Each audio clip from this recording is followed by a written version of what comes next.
আসসালামু আলাইকুম রহমতুল্লাহ। আমাদের মাথায় নতুন কোনো আইডিয়া কেন আসে না আপনারা জানেন? এর কারণটা হচ্ছে আমাদের মস্তিষ্ক আসলে অন্য কাজ নিয়ে ব্যস্ত থাকে, অন্যের ভিডিও নিয়ে ব্যস্ত থাকে, সোশ্যাল মিডিয়া স্ক্রল করতে করতে করতে সেগুলোর পিছনে ব্যস্ত থাকে, অন্য ঘটনা নিয়ে পড়ে থাকে, পেছনে কি হয়েছিল সেগুলো নিয়ে পড়ে থাকে, বা সামনে কি হবে সেইটা নিয়ে টেনশন করতে থাকে। কিন্তু আপনি এই সব ফেলে দিয়ে যদি মস্তিষ্ককে একটু ফ্রি করতে পারেন, দেখবেন আপনার মাথায় নতুন অনেক আইডিয়া চলে আসছে। আপনি দেখবেন নামাজে যখন দাঁড়ান মস্তিষ্ক ফ্রি হয়ে যায়, মাথার অন্য কোনো কাজ থাকে না, কিছু দোয়া পড়বেন, ইমামের পিছনে থাকবেন, কিন্তু অন্য কোনো কাজ নেই। তখন দেখবেন নতুন অনেক আইডিয়া আসছে।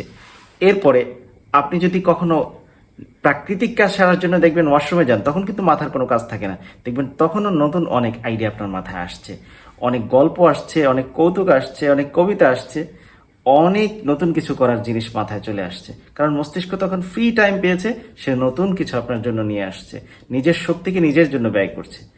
আজ থেকে যদি নিজের আইডিয়াকে নিজের মাথা থেকে নতুন করে আনতে চান, তাহলে নিজের মস্তিষ্ককে অন্যের পিছনে ব্যয় না করে, সোশ্যাল মিডিয়ার পিছনে ব্যয় না করে, পেছনের ঘটনা বা ভবিষ্যতের কি হবে সেগুলোর চিন্তা রেখে দিয়ে একটু ফ্রি সময় দেন, প্রাকৃতিক দৃশ্য দেখেন, অথবা নদীর পাড়ে বসে সকল নেটওয়ার্ক থেকে বিচ্ছিন্ন হয়ে একটু একাকী থাকেন, দেখবেন মাথার সকল পেরেশানি দূর হয়ে গিয়ে নতুন আইডিয়া আপনার কাছে আসছে। অথবা রাতে একটু আগে আগে ঘুমোতে যান, তাহলে দেখবেন মোবাইল দূরে রাখার কারণে, ডিভাইস দূরে রাখার কারণে আগে আগে ঘুমোতে গেলে আপনার মস্তিষ্কের শক্তি ফিরে আসবে, নতুন অনেক আইডিয়া আপনি খুঁজে পাবেন। মোট কথা মস্তিষ্ককে ফ্রি করতে হবে, দেখবেন নতুন অনেক আইডিয়া আসবে আপনার মাথা থেকে।